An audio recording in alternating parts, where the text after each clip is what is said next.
President Biden's physical is out. Guess what? They didn't do a mental competency test. We don't know what his neurological condition is, but The View has decided he's in great shape, and the ABC medical correspondent agrees.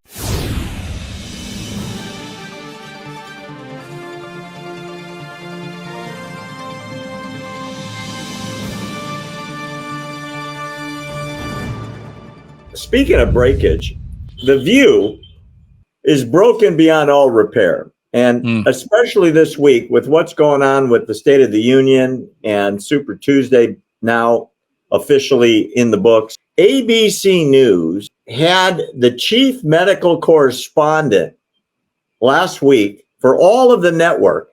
So she's their expert doctor on The View.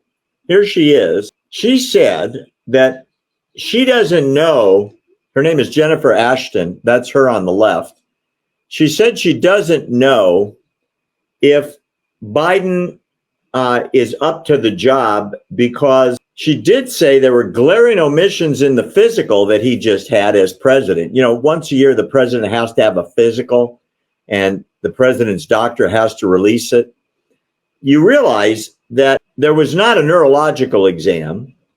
There was not a mental competency exam. I can't even say it. I probably couldn't pass the test either. You could with flying colors. Well, I do know where I am. I know your name. So if the questions are that easy, which, by the way, the president probably couldn't answer, I could. So she said, I should say, that I'm not his physician, but again, he does have a qualified physician, and it was a thorough report. But she said, there is something missing, meaning a psychological, neurological exam. She did say, however, that the government ought to stay out of her uterus. I'm not sure if the government was going into her uterus, but she just wants to make it clear on national television that the government shouldn't be in her uterus. And I guess that sort of diverted the attention away from the fact that the president, who can't remember the names of people he's talking to, doesn't know where he is, doesn't know the countries of the world, doesn't know people he met that are alive or dead, doesn't know the names of heads of state, falls down when he walks. I think I've sort of covered it. She said that as far as she's concerned, she's not going to second guess the physician who did the physical.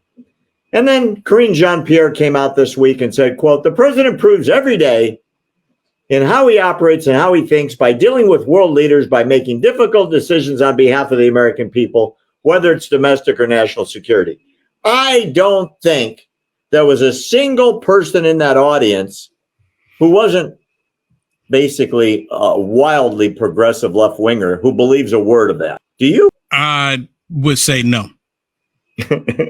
I would say, Barry, it's like they go on these talk shows, and they make up stuff as they go along. And that anyone who's talked about Joe Biden's mental capacity, they're going to automatically get on the defensive. They're going to be angry because their guy doesn't know where they are, where he is. Half the time when he's done speaking on stage, he doesn't know which way to go. And then when he starts going that way, he stops and like, wait a minute, is this the correct way? He'll reach his hand out to shake people's hands that's not even there. Oh my God! Wait a minute. Can I stop you there? That's terrifying what you just said. I saw those videos where he goes like this, and there's really not even a person. There's nobody within 15 feet of him. Nothing. He's reaching out to shake someone's hand and no one's there. And we're supposed to, this is what it is, Barry, because you mentioned Karine Jean-Pierre too. We're not supposed to believe our lying eyes, right? Because our lying eyes are telling us that Joe Biden has issues. So we're not supposed to believe that. Don't believe your lying eyes. Don't believe them. You believe what we tell you, that Joe Biden, he's sharp. What is it? Joe Scarborough just said that his mental capacity, I forget exactly what he said. It's in the news here recently that Joe Biden is the sharpest ever. How do you fix your mouth to say that when you can clearly see that he cannot even go past 90 seconds without putting his foot in his mouth, even with the teleprompter? let me ask you a question.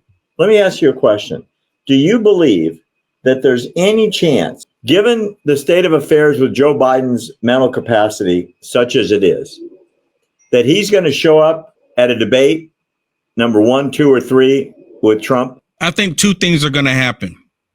Okay. And the first one, I think because they already have the location for the debate.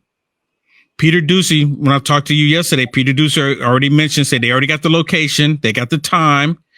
They just don't have the part, but they don't got the participants. Will Joe Biden commit? That's what they're asking right now. Will he commit? I say President Trump should go ahead and commit. And when Joe Biden makes up some kind of excuse, well, this is or that's happening, I can't do it. President Trump should still go on the debate stage by himself and have an empty podium and do the debate. 90 minutes.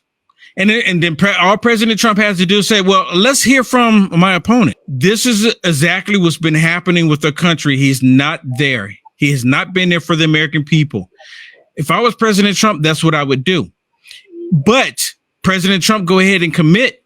Joe Biden, because he can't look weak. He may show up just for that, right? But I think he's going to make up something. The second thing about this, I believe, and I pray that I'm wrong, that there will be a crisis that will prevent him from going and he'll be able to retreat to the basement. And if there's a crisis that allows him to retreat to the basement, the rest of us are screwed. So you're talking about a national crisis of some kind. Yes. Oh, boy. I hadn't thought about that. And the reason being, because, Barry, right now, President Trump is the winner. He's winning. President Trump doesn't even have to do anything. Just allow Joe Biden to continue to talk. Allow the immigration problem that we're seeing in these cities to continue to keep going on. Allow people to continue to die from the fentanyl. Allow the gas prices to remain high. Allow the food prices to remain high. Allow the United States of America and the world to remain on the verge of going to World War III. President Trump doesn't have to do anything. People are sick and tired of it. They're sick and tired of it. Well, I got to be honest with you. I hadn't thought about what you just said. And as I'm sitting here, that would be like the only excuse that large numbers of Americans would buy. I mean, don't forget, he's doing the State of the Union tonight.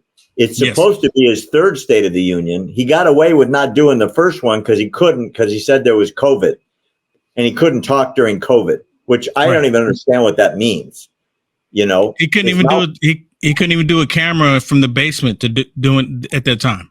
Couldn't do it. Right. Couldn't do it.